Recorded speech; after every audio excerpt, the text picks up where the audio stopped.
Pistils and their seeds and fruit. My world wouldn't be the same without you.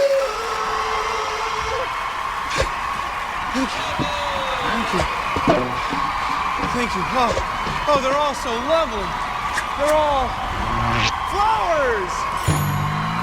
Bill Nye the Science Guy.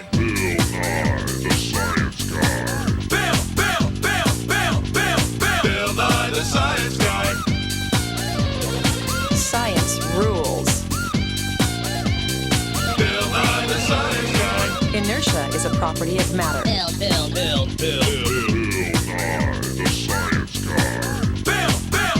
T minus 7 seconds. Bill Nye the Science Guy. Bill Nye the Science Guy is brought to you by... Flowers come in all shapes, sizes, and colors. Each and every one of them grew from a seed that came from a flower. It's a cycle!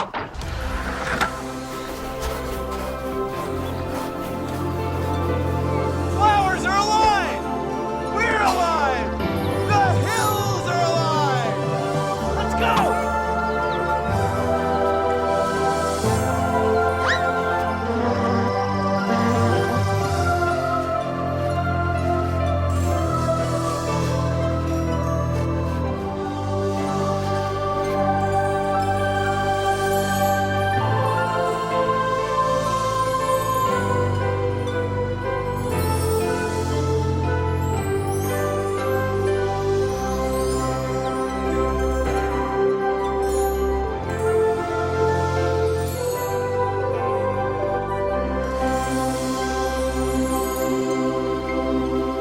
Humans need flowers because we need to eat. Most of what we eat comes from flowers or things that eat flowers. For us, flowers are fascinating. Take a look at this.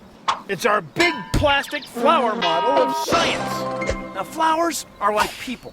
There's boys and girls, but flowers aren't like people in that some flowers are boys and girls at the same time. In the world of flowers, we say male and female. Now, the male parts of the flower are right here. They're called stamen. And inside the stamen is where flowers grow the tiny grains of pollen. And the female part of the flower is called the pistil. It's right here. And inside the pistil is where flowers grow tiny eggs. They're just like chicken eggs. No kidding. So here's the idea. When pollen hooks up with eggs from the same type of flower, the eggs can grow into seeds that make new plants. Now, plants can't move around, they can't travel. So flowers always need a way to get their pollen to mix with their eggs. And they get a lot of help from birds, the bees, the wind, and animals. That way the pollen can move from one flower to another place where flowers of the same kind are growing. So flowers make seeds, and they're good at it.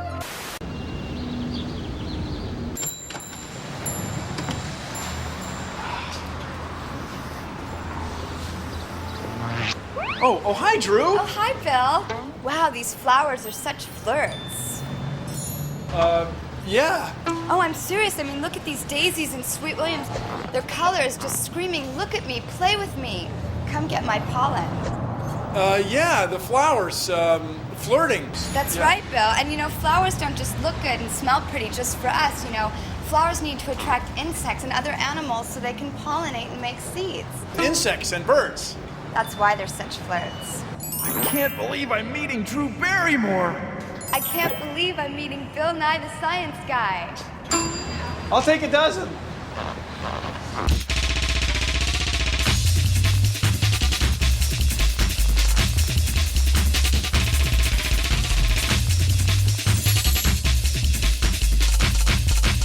Science! Oh, flowers, you're so pretty. In a field in the country or a garden in the city. But underneath your good looks, there's a goal, I know. To make more of your kind. You make seeds that will grow.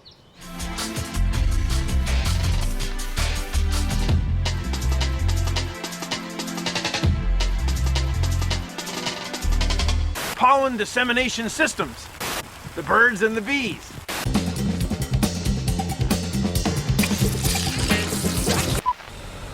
Airports are where airplanes land. Flowers are where insects land. Airports have markers and lights to guide us in for a landing.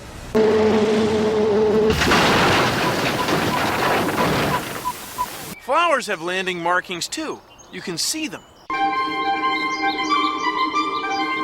Now, the animals that pollinate flowers usually don't see the same thing we do. They see ultraviolet light. Ultraviolet light. It's a little bit past the range of light that our eyes can see. So when a bee looks at a flower, it sees this. Bee vision. The flower reflects ultraviolet light, which a bee sees. Anyway, you can see that the markings on the flower point right to the nectar. So as a bee goes from flower to flower, it carries a little pollen with it.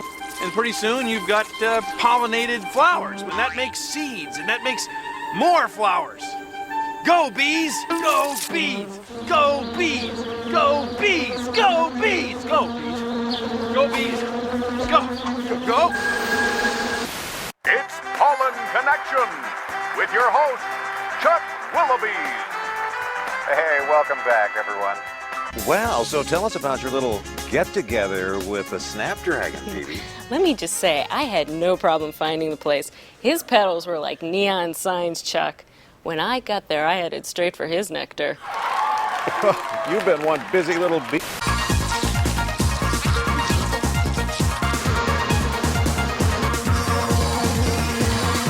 Take a look. Here are the stamen. These are the stamen. They have the pollen. The pollen falls off the stamen into the pistil. The eggs are in there. They're right here in this white goopy stuff. See? The eggs get fertilized by the pollen. And they can grow into a seed. See right there? Now when that seed falls off, it can grow into a new plant, which makes a new flower. So it goes stamen, pollen, pistil, egg, seed, flower. Stamen, pollen, pistil, egg, seed, flower. Stamen, pollen, pistil, egg, seed, flower. It's a cycle. I mean, they're good at it. They've been doing it for 100 million years. Orchids are works of art to me. They're just wonders of nature. One of the things that makes them unique and special is the seed. It's the tiniest seed there is in the world, and this seed will take a long time to germinate. This is our nursery within the nursery. These are all of our baby orchids, and way before they become beautiful flowers. These little plantlets are 6 months old. These little babies are 1.5 years old, and these are our baby orchids. And then the baby orchids go into childhood, and they spend 1 to 2 years in childhood. Then they're teenagers for 1 year or so, and finally they become flowering adults, beautiful and gorgeous about 5 years later.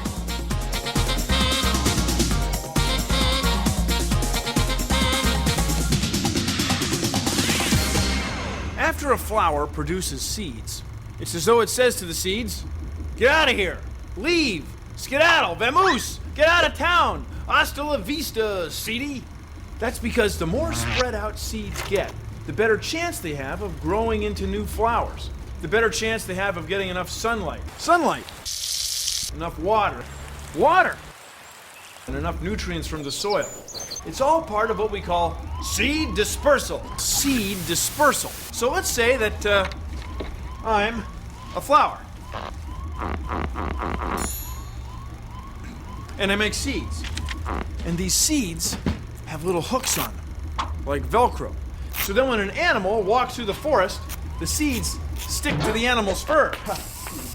They stick to the animal's fur. And then they hitch a ride to another location.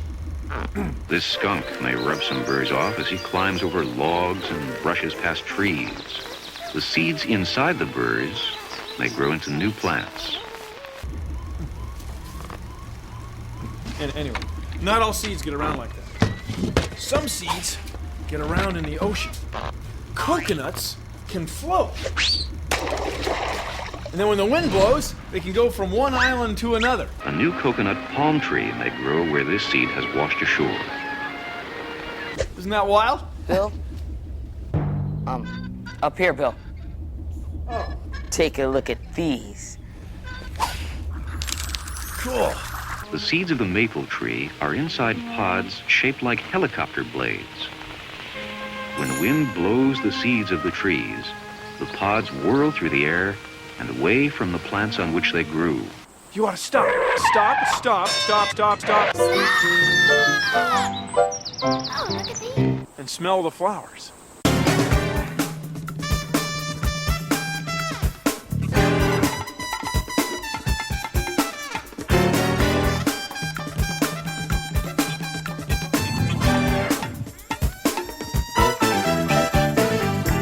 Coming this spring from Perennial Productions.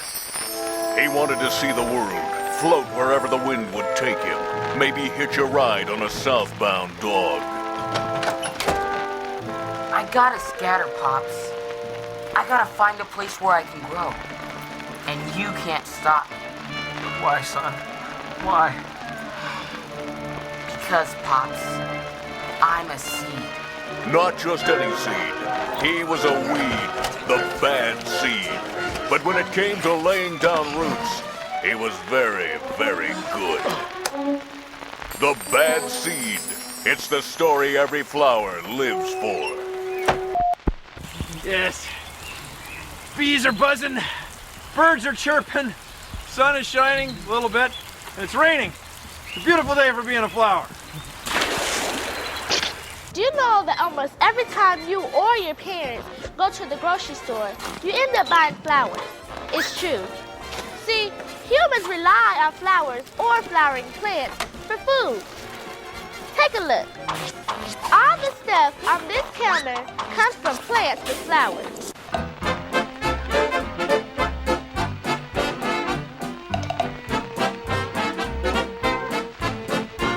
Fruits! Vegetables! Get your fruits and vegetables! I'll take one. What'll it be, fruit or vegetable? Fruit, please. Fruit. Let's see. How about a tomato? I said a fruit. No. A tomato is a fruit. See, it comes from a flower, has a fleshy texture, and there's seeds inside. That's a good-looking fruit. Anyone else? Vegetable, please. Vegetable. How about a potato? See, we eat the root, not the fruit, so we call it a vegetable.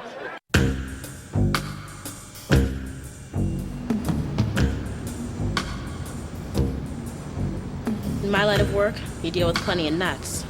Sure, all my clients are seedy, but every now and then a grade A fruit comes along. My name is Luna Van Dyke. It's a Dutch name that means produce. Take the case of Miss Tomita Burpee. She worked down at the local grocery store. People kept asking her, was a tomato a fruit or a vegetable? Come on, let's find out. The produce department was sure it was a vegetable because it came from a vine that had to be replanted every year. But it had a heart full of seeds, which had some people calling her fruity.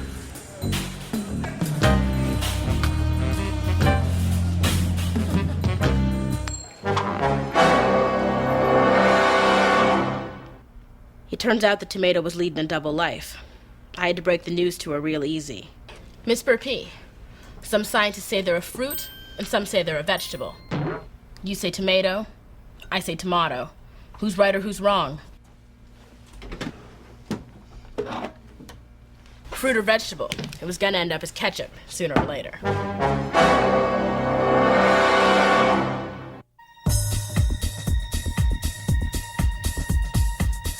Edible flowers are so good. There are over 50 varieties. And they add a lot of zing to your salads and your great mixtures of greens. The only thing you really want to be careful about is you don't want to just go out and eat any flower you see, because they're like mushrooms. Some are good, some are bad. So you want to make sure you don't get a poisonous one, so always check with someone that knows. This is the flower of the bronze fennel. It tastes exactly like black licorice candy. These are the nasturtium flowers. It's hot. These are my favorite edible flowers. They're called arugulas, and they have a very distinct nutty taste. These are garlic flowers. You can either cook them or roast them or eat them raw. They're good in a stir fry or in a salad, and either way, they're definitely going to wake up your taste buds.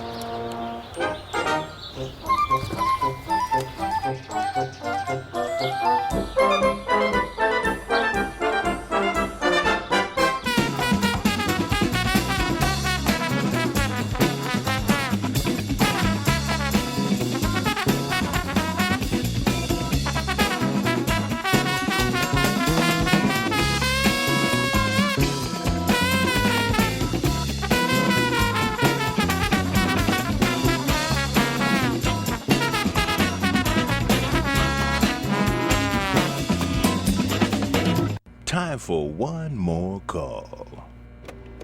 Line 1, you got the anthem man.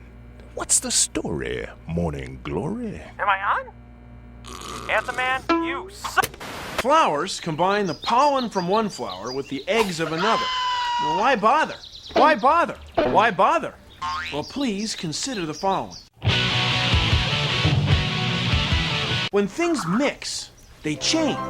Let's say this flask of red liquid is like the egg of a flower, and these drops of blue liquid are like pollen. See, the color changes. See, pollen. See? It's not red or blue. No, now it's purple, like these flowers. Now, when plants make seeds, they make hundreds or thousands of them at a time. That's 1,000 chances for change. And there's an old saying, the only thing you can count on in this world is that things are going to change. And environments change. Like maybe it gets hot, maybe it gets cold, maybe it gets dry, or maybe it gets rainy. Or a volcanic explosion.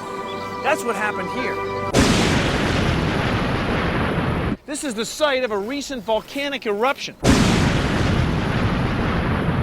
A few years ago, this place was completely barren.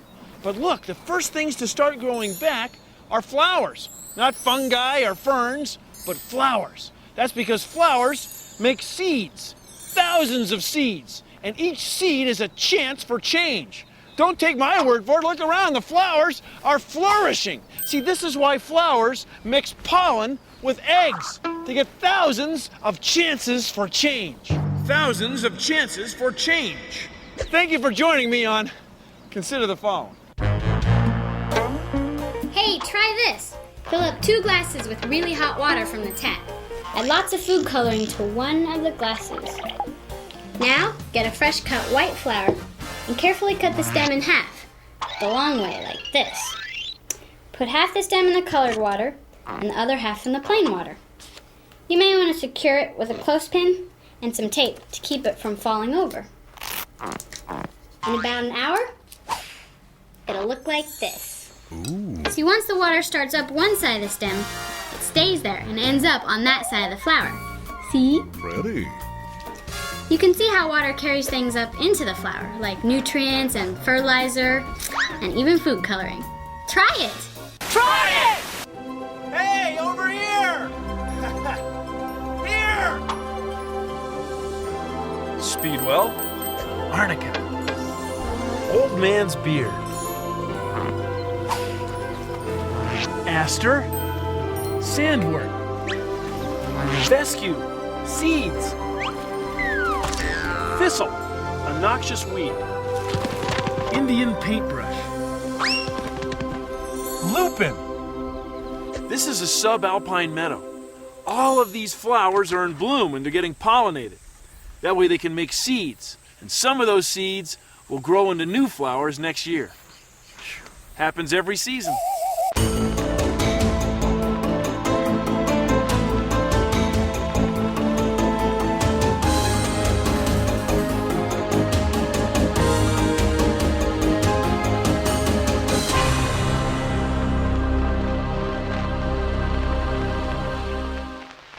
See the seeds floating on the wind?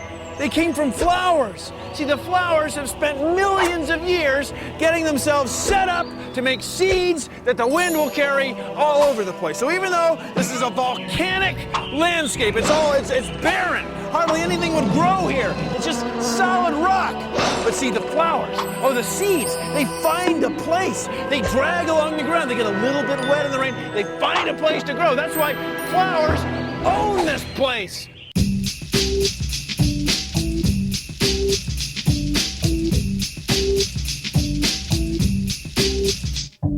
Look at all these flowers, must be a 250,000 different kinds. Blows my mind, yeah, yeah, yeah, yeah. If you're not a coward, we'll learn just how they pollinate. Statement here, pistol there, hey, yeah, yeah, yeah. I wanna be where the flowers bloom, and you are perennials. That's why I love it when it's May or June. So many colors. Just one time, I want to see how a flower can make these seeds. Pollen to the stigma, sweet sensation. Just a thing that we call pollination. I wanna be where the flowers bloom, and you are perennials. That's why I love it when it's May or June. So many colors.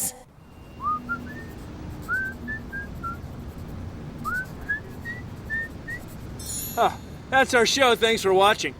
If you'll excuse me, I've got some ultraviolet nectar guides and pollination attractors to home in on. See ya! Woo! Give me one. Produced in association with the National Science Foundation. So it goes stamen, pollen. Oh no, new flower makes a flower. How long are you gonna be up there, man? I don't know. I'll see you after lunch. Hey, guys, don't play around. Don't play around. Swami. Okay, sorry. Oh, flowers, you're so pretty. In a field in the country, or a garden in the city. Oh, it started off so good, too. Let's go. So it's stamen, pollen, pistil, egg, flower. Seed. Seed, flower. Stamen, pollen, pistil, egg, flower. Stamen, pollen, pistil, egg, flower. Stamen, pollen, pistil, egg, flower. Ha ha! They've been at it for 100 million years. Don't forget seed.